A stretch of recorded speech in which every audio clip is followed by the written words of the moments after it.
Pour lui, le bonheur n'est pas dans le pré, mais dans le jardin. Il s'occupe depuis des années du plus prestigieux d'entre eux, le domaine du Trianon et le parc de Versailles. Cette passion, il aime aussi la transmettre. Voici maintenant l'invité des 5 dernières minutes. Et cet invité, c'est Alain Baraton. Bonjour. Bonjour. Merci d'être avec nous sur le plateau du Trésor de France 2 pour nous parler d'un livre qui s'appelle « Savoir tout faire du bon jardinier ». C'est publié chez Flammarion. Et en fait, c'est déjà une belle histoire parce que c'est une bible du jardinage que vous avez accepté à la fois de rafraîchir et de complètement réécrire. Oui, c'est comme tous les jeunes qui se destinent au jardinage, eh bien on a une bible et pendant des années, j'ai potassé le soir pour préparer mes cours, le manuel du bon jardinier. Lorsque Flammarion m'a demandé de réactualiser ce livre qui m'a vraiment permis d'être aujourd'hui à Versailles, eh bien je n'ai pu qu'accepter et je suis très heureux d'avoir enfin pu écrire un manuel de jardinage qui ne soit pas qu'un guide pour tous les amateurs éclairés ou non, mais également un guide qui soit respectueux de l'environnement. C'est une démarche volontaire et je crois importante. Alors justement, ça commence par un chapitre qui dit bien votre intention, respectons la nature et cessons de vouloir la contraindre. Mais que l'on arrête de vouloir tout diriger. Il y a une phrase que j'aime beaucoup qui est signée de Saint-Exupéry qui dit on n'hérite pas de la terre de ses parents, on l'emprunte à ses enfants. Eh bien on n'est pas propriétaire de notre terre.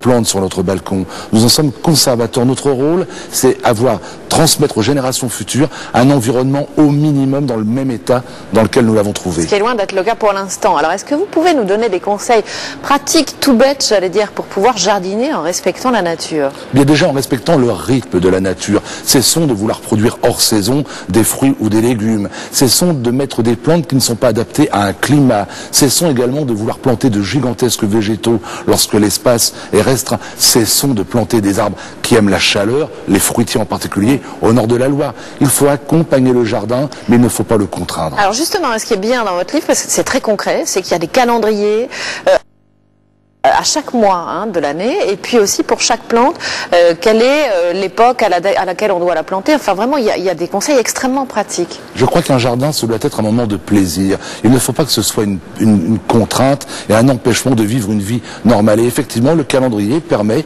sans s'affoler, calmement, eh bien, de travailler au rythme de la plante. C'est à nous de suivre son rythme. C'est pas à nous de vouloir imposer une date de floraison, de fructification. Il faut prendre le temps. Vous savez, le métier de jardinier que j'ai la chance d'exercer, c'est un métier de patience et d'observation. Eh bien, le particulier, dans son jardin, doit lui aussi faire preuve de patience, d'observation. Alors vous qui vous occupez d'un des domaines les plus prestigieux au monde, au château de Versailles, comment vous avez fait pour vous remettre au niveau du jardinier lambda? Mais il n'y a pas de jardiniers de domaines nationaux, de jardins privés ou de jardins amateurs. Nous sommes tous là pour la même cause, entretenir et embellir notre environnement. Et les jardiniers de Versailles n'échappent pas à cette règle. Ils jardinent d'une manière peut-être plus professionnelle que leurs confrères, mais pas tant que cela. C'est que l'on produise, je sais pas, 10 ou 15 bégonias, ou qu'on en produise 15 ou 30 000 pour des parterres, finalement c'est toujours ce geste d'amour, donner vie à une graine. Donc ne voyons pas le lieu n'est pas une exception, nous travaillons exactement comme les autres. Alors, je reviens à mes conseils extrêmement concrets pour jardiner bio. Vous dites quoi aux gens qui nous écoutent en ce moment? Faire attention à l'eau, essayer de récupérer l'eau de pluie, avoir un compost, les premiers gestes qu'il faut faire si on veut justement commencer à respecter la nature. Se rappeler que l'eau est précieuse et qu'il est inacceptable aujourd'hui de dépenser des fortunes en eau quand des gens sur la planète meurent de soif. Ne donnez pas plus d'eau que la plante n'en réclame. Est-il vraiment judicieux d'avoir un gazon vert, mais un vert pomme en plein été alors que l'environnement est jaune? Je trouve même que les pelouses trop vertes en été, je leur trouve un aspect vulgaire. Il faut donc, mais oui, je trouve que ça ne va pas avec l'environnement. Ouais.